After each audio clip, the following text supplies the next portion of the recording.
Alright guys, so today here I got a f.i.e.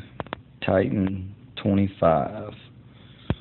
Now, this is a older gun that came around in the, it's from Italy. It came around the pre-ban of Saturday night specials, you know, those type firearms, and was sent over here to a company named f.i.e.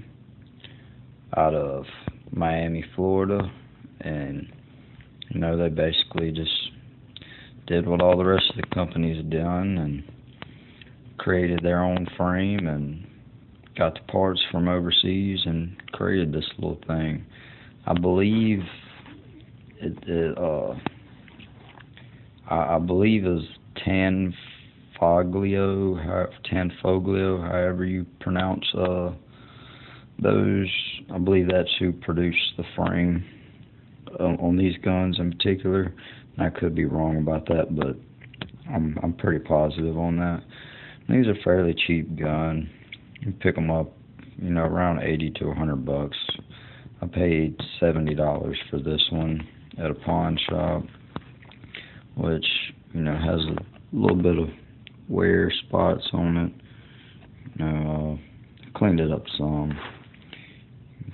Maybe you can see, I don't know from my camera, but it's a little dirty in there. Kind of got a little rust in it, but the gun works really great.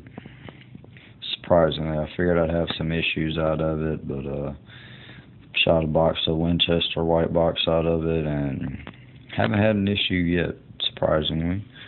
And as far as shooting this gun, it's fairly accurate for a cheap gun.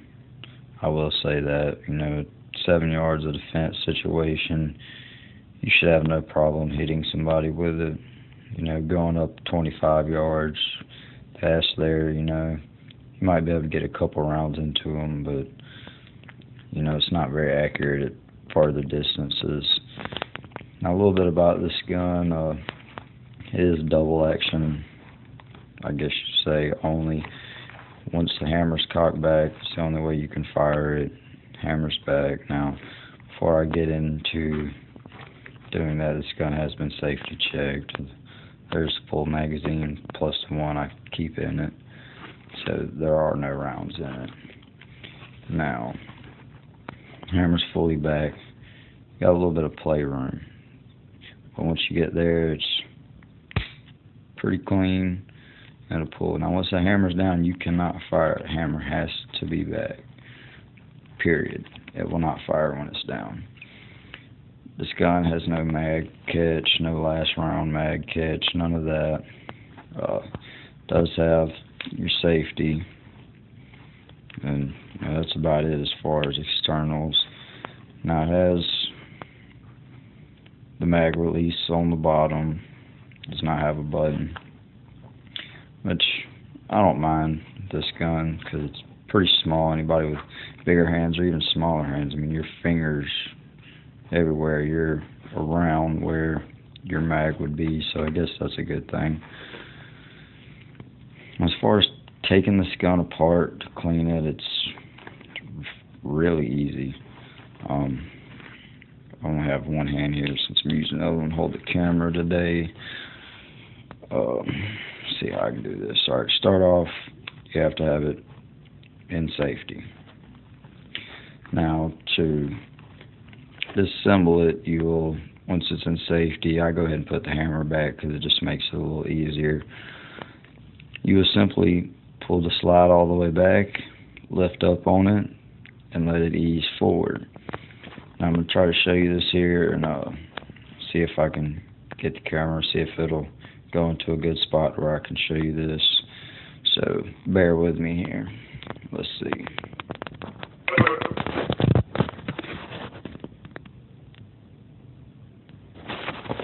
Alrighty. So I believe there you should be able to see it. And you'll simply pull it back, lift up on it once you get it all the way back, and let it slide forward. Out comes this guide rod spring etc.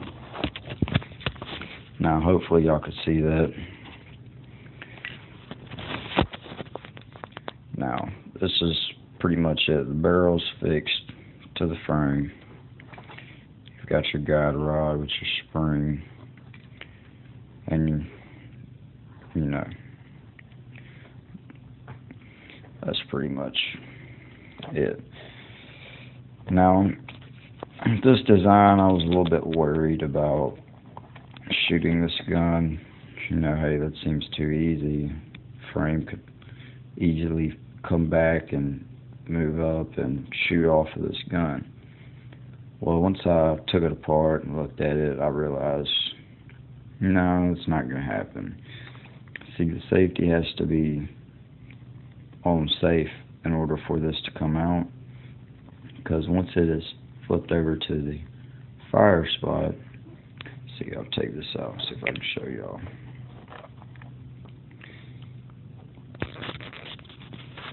Notice the grooves. And this one over here on the fire side, see how it's much deeper than this over here, whereas if it was, that's on the safety side of it, you know. So once this is flipped over on safety, the end of this right here goes into that much deeper, which allows this to come in some, so that when you take it off, it's not in the way. Now when it's flipped over, it has this pushed out, essentially. Where it has this pushed out, it has that rod inside there, so that it will not, it can't come out. I've tried it. I've tried to snatch it out of there. It won't work. So it made me feel pretty comfortable about this gun. I'm cleaning it, you know, rather easy. You see, I mean, there's nothing. You just have your firing pin there and back here. Now, I will say this: when you deal with them with a little bit rusty, I kind of ran into this issue as I was cleaning it up and getting some of the rust off of it. As you can see, there's a little bit of rust in there. Some of it got back there, and now it's made it where when I pulled the trigger, this was without a round in it as well, but that kind of froze up inside. So essentially all I did was I took my rim oil, sprayed it, went up here, pushed the firing pin, knocked it out of there. Now I took my rim oil, sprayed it in there really good. Then I just essentially started working. I just pushed that in there, getting it working, getting it moving, freed up. Had no problems.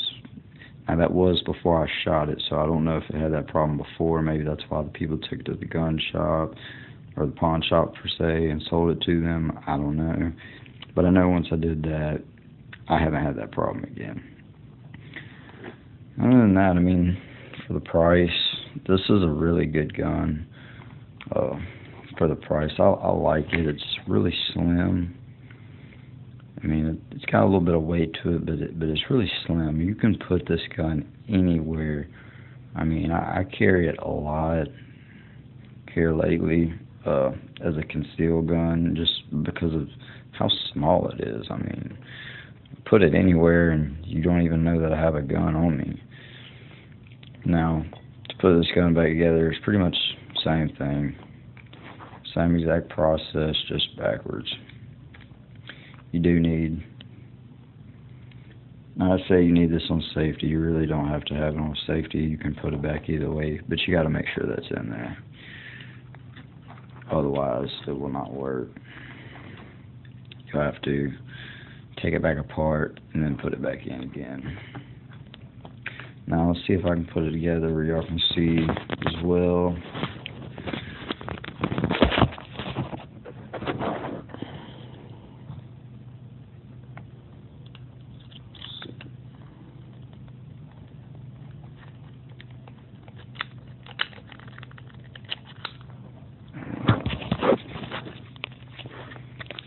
Alright, now it's back together. Now this gun holds 7 rounds in the mag.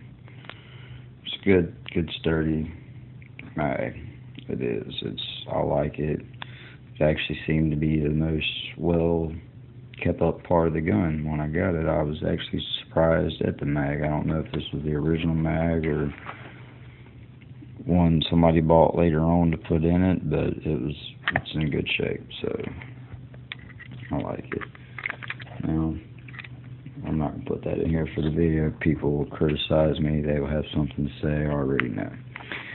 Other than that, I mean, this is a fairly good gun. If you can pick it up under $100 and you're looking for something small, concealed, that you can trust, hey, you won't go wrong buying this gun.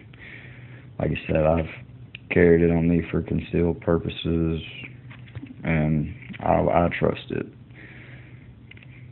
So, hope y'all enjoyed this f.i.e. Titan 25, and here soon I should have some more coming up. I believe my next one will be on a Browning high power 9mm, and we'll see y'all later. Hope y'all enjoyed, and sorry about my mood. I'm just really tired, and I'm actually making this video because I'm probably going to be selling it tomorrow, and to purchase some more guns this weekend at the gun show. It's going to be one I'll be selling. So I want to get in here and make a video about it before I got rid of it, because I've needed to do it for like a week now and just haven't gotten around to do it. But there you go. And like I said, I hope y'all enjoy, subscribe, like, and there will be many more to come. Appreciate it.